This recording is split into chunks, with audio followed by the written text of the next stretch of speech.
All right, I'm working on this steel backpipe blower today. Customer brought it to me, said it bogs when you try and pull the trigger, which I was able to duplicate. They also mentioned that they had changed the air filter and fuel filter, I think, and messed around with the carburetor screws. And it seems to me that perhaps the original issue was fuel filter and air filter, but by messing with the screws, they made some poor adjustments because the screws were way out of adjustment. And so I just finished tuning it. And because this is a blower, it's pretty easy to hear the difference between two-stroking and four-stroking. So I just thought I'd make a video and see how well the audio shows up for you if you're wondering what this is and how to detect it and how obvious and easily detectable it is. So I'm gonna start it up, I'll get it revving, and then I'll let it two-stroke, and then I'll adjust it so it four strokes. I'll motion that with 4 fingers on my hand, then go back to two-stroke. And for those of you who aren't yet familiar with the sound, it's one of those things that once you hear it, you've heard it. It's easy to retain, but before you've heard it, you may wonder how nuanced or how obvious it is. So let me do that now.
So if you're wondering why two-stroke and four-stroke, that sound is relevant, it's relevant for a couple of reasons. First of all, the carburetor adjustments that come from the factory are designed to find a happy medium between power, fuel efficiency,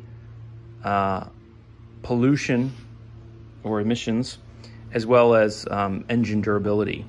Now, the government would like them to run as lean as possible, to pollute as little as possible, which I understand, but running a lean engine also makes it run hot.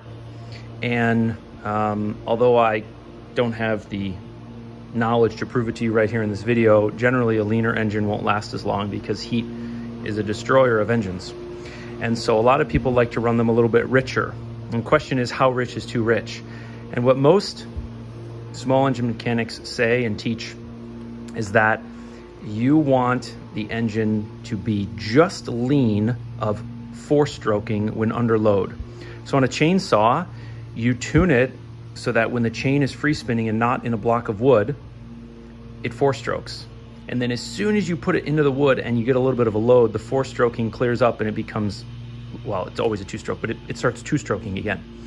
Now, on a leaf blower like this, the load is constant. It doesn't matter if you're aiming the nozzle at leaves or not, the load is constant. And so you tune it at wide open throttle and you make it just slightly lean of the condition where it four strokes. And so on this one, it's very easy. You have 2 slotted screws. The one closest to the engine is always your low speed screw. Also, you get an L here. The one closest to the air filter is always your high speed screw.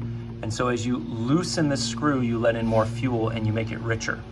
And so when I went to the left and loosened it, you heard the four-stroking condition, and when I tightened it again, you heard the two-stroking condition. And so whether you have a manual or an RPM gauge or anything like that, it's always a safe bet from an engine durability standpoint to richen the high-speed screw until it four strokes and then begin to tighten the screw until the four-stroking goes away.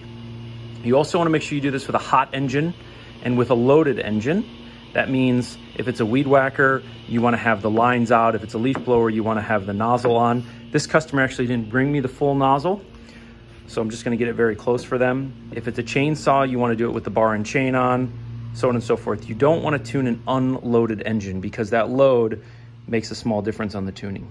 So I hope that helps someone out regarding the four-stroking sound that can be easily detected just with ears, even if you're using muffs.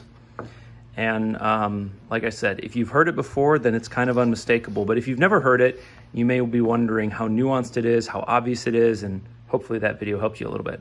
If not, give it a thumbs down. Go check out the YouTube channel, Steve's Small Engine Saloon. Pretty good stuff over there. And I've learned a lot from him. Seems like a knowledgeable guy to me, and it's also quite entertaining and funny. All right, folks, take care.